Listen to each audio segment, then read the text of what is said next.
the real and honest reason why your AD is not selling you a Rolex. In fact, I'll give you 7 reasons. They don't think you earn enough money. How would they know how much money you earn? Well, as soon as you walk into the AD store, they will be making a subconscious decision about you within the first 30 seconds, so make sure you look good and present yourself well. They will listen to how you talk and communicate, and they'll determine what your relationship is like with luxury watches. Is it you have to have it at all costs, it's so important to you, or is it kind of like, yeah, you know, they're nice, but I'm not too fussed, like if I get one, that's fine. It makes a bit of a difference. The AD will naturally ask more questions about yourself and what you do for a living, and they will quickly make an assumption about your financial status. And they base that on the company that you work for, the job title, how long you've been working there for, and I hate to say it, but there is a very big difference between a full-time lawyer and a part-time librarian. You just don't have a good enough reason to get offered a Rolex. Think about it, how many people walk into a store and ask for the exact same watches that you want? It's probably hundreds. Wouldn't be surprised for certain models if it was in the thousands. And look, of these hundreds of people, they might have a better job than you. They might earn more money than you.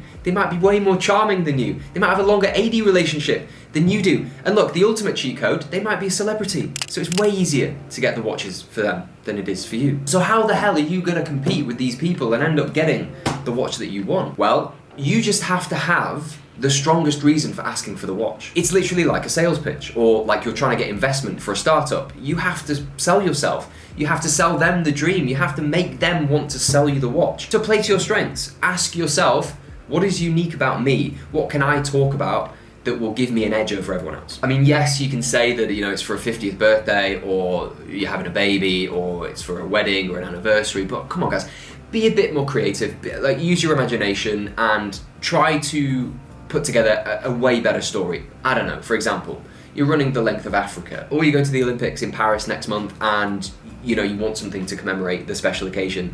You can't lie, you have to actually be going to the Paris Olympics, but I don't know, insert your amazing cool thing about you here and tell that to your AD. They think you're a reseller. They think you're gonna sell the Rolex. Look, if you storm into the AD and you only ask, or if you demand for the sports Rolexes, the most popular sports Rolexes, they are gonna have a negative view on you and they're not gonna take you seriously and you're probably not gonna get a watch. They'll genuinely just think that you're asking for the popular Rolexes because they make the most amount of profit on the grey market, and they'll think you're gonna sell them. On top of that, if you actually talk about the grey market and you talk about reselling and how much money that watches make and all that kind of stuff, they're gonna think you're a reseller. They're gonna think all you care about is how much value is associated with the watches that you're asking for. Don't even talk about the grey market. Don't even mention reselling. Even if you've bought a watch or sold a watch on the grey market in the past and made money, don't even mention it. Pretend it's not even a thing. It doesn't exist. Reselling watches, oh, I didn't even think about reselling. It doesn't exist. The reason why I say this in such a strong way is because they want to sell watches to people that will keep watches forever and pass them down from generation to generation, and they'll build a collection over the years with the AD.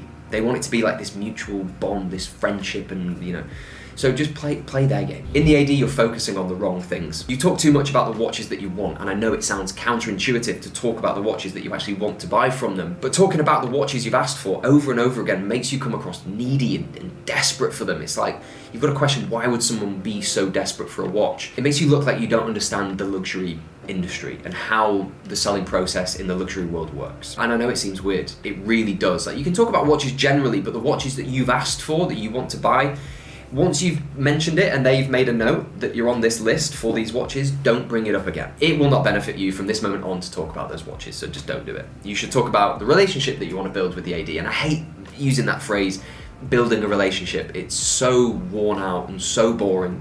What I mean when I say build a relationship is just be friendly, just be kind, show interest in them.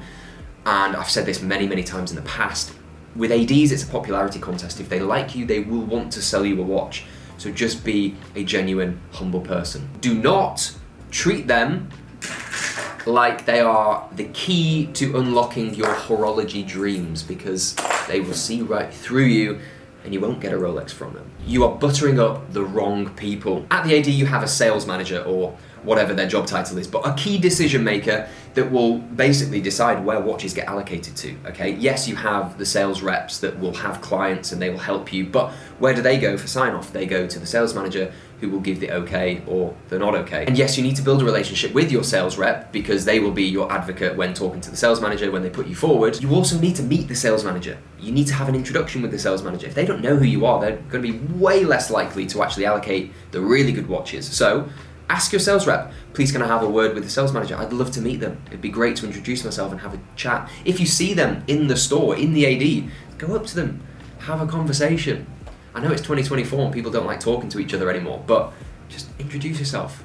Put your hand out, shake it, look them in the eyes, say some words.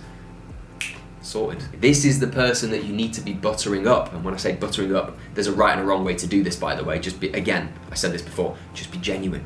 Just show your interest in watches, show that you're a passionate person that loves watches, and look, you'll be fine. They don't think you're a long-term client. What do I mean by this? Well, you might not live locally to the AD that you're trying to get a watch in, and some ADs will only sell watches to people that live nearby. I mean, look, you could be a student and you're only in the city for 2-3 years, you might be on vacation somewhere, you might be at the airport, it might be a fleeting visit, and if they can see that pretty quickly, I mean, they could ask you what your address is, right? That's probably the best way to know. But if they think you're not a long-term client, they're probably going to sell to someone who does live there and has lived there and will continue to probably just live there for a long time, because they will probably end up being a better client for them in the long run. And it does make sense, to be fair, like if you're in a city for 2-3 days on vacation versus someone that lives there, it's like, you can understand why they would want to favour someone who lives there, right? And I don't agree with this, and I definitely don't like it, but you might be single, you might have no kids, and for some reason, ADs prefer people that are married with kids. Just thinking off the top of my head why that would be, well, I guess being married with a family with a house and a mortgage is a sign of maturity, stability, structure, higher disposable income, all these things that ADs just prefer, I guess. And also an opportunity to sell them other stuff, because a wife wants jewelry and maybe other brands, and kids maybe in the future can also buy watches. It's just about making as much money as possible for the AD, right? And finally, you guessed it, you don't spend enough money at the AD. Yeah, no points for guessing that one, but sadly it's true. The AD is a business, they're operating to make as much revenue and profit as possible, and you know, who do you think is gonna get the Panda Daytona? The part-time librarian that has low disposable income and hasn't bought a single other watch from that AD, or the family man who's a full-time lawyer with a wife and kids, who spent £20,000 on jewellery for the wife and £150,000 on other watches. Probably the librarian. No, I'm joking. I don't know why I'm being so harsh on the librarian. I'm really sorry for any librarian out there. I'm really sorry. I don't mean it. There's nothing against you. But my point is, obviously, out of these two profiles, the full-time lawyer with the high disposable and the spend history, of course they're going to get the Panda Daytona, because it lines the AD's pockets. It helps the AD sales reps and sales manager hit their targets. What would you do in their situation? Have a think about it, and the next time you complain about AD's not giving you a watch, think about that. If it was me in sales at the AD, yeah, I'd probably be trying to sell Omegas and Tudors and Breitlings, because, well, one, it's my job, and two, you know, it helps me earn more money. So it's, as long as you do it in a fair way, it's kind of understandable. Please like the video and subscribe if you're new. And also, if you want to buy and sell watches, please get in touch on WhatsApp or Instagram, Watch Life, or visit watchlife.org.uk. Thanks guys, bye bye.